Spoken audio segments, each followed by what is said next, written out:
Salut tout le monde et bienvenue encore une fois sur ma chaîne. La dernière fois, on a connu la conjugaison et les synonymes des verbes être et avoir.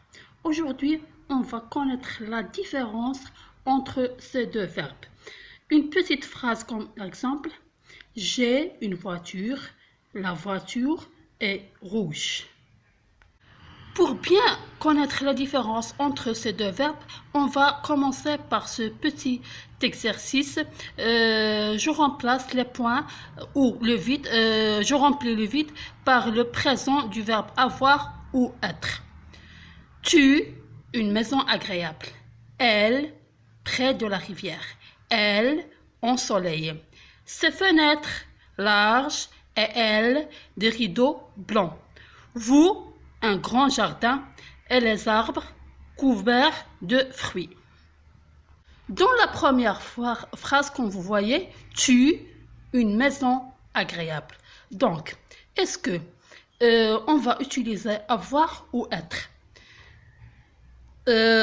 Bien sûr, conjugué avec la deuxième personne du singulier, tu.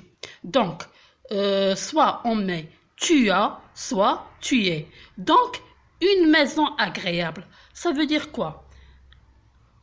Tu, une maison agréable. Une maison agréable t'appartient, elle est à toi. Donc, on va utiliser le verbe avoir. Tu as une maison agréable. La maison t'appartient, elle est à toi. La deuxième phrase, elle, près de la rivière. Ici, on fait la description, par exemple, sa localisation. Donc, on ne peut pas dire « elle est près de la rivière ». On va dire « elle est près de la rivière ». Elle se trouve près de la rivière. Pour la troisième phrase, « elle » ensoleillée. La troisième personne du singulier, elle, est l'adjectif qualificatif ensoleillé. Donc, il est impossible de mettre le verbe avoir. On va mettre le verbe être. Elle est ensoleillée. La maison est ensoleillée. La quatrième phrase, ses fenêtres larges et elle, des rideaux blancs. On va commencer par la première proposition. Ses fenêtres larges. Large, c'est adjectif qualificatif. Donc, comme dans la phrase précédente, on va mettre le verbe être. Ses fenêtres sont larges. Et elles, des rideaux blancs. On va mettre ici le verbe avoir.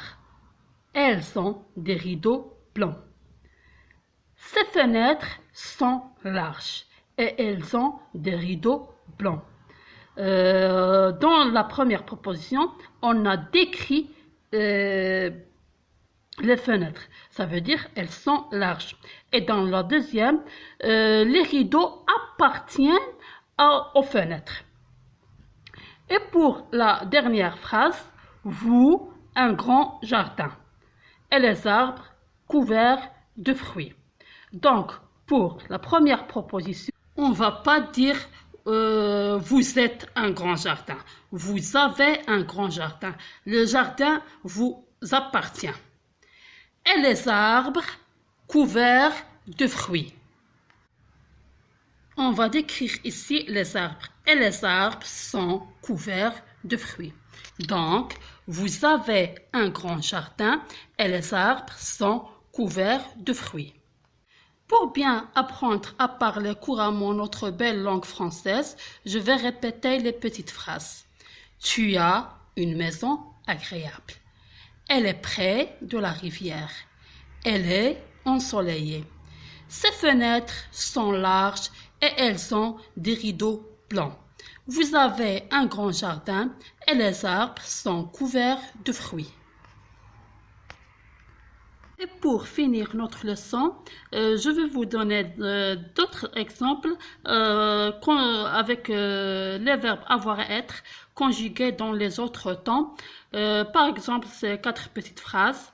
Nous avions des jouets et nous étions heureux.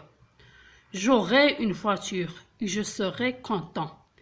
Elle a eu une bonne note. Ses parents ont été fiers. Aie du courage et sois prudent.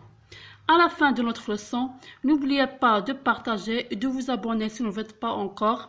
Mettez vos commentaires. À la prochaine leçon. Au revoir.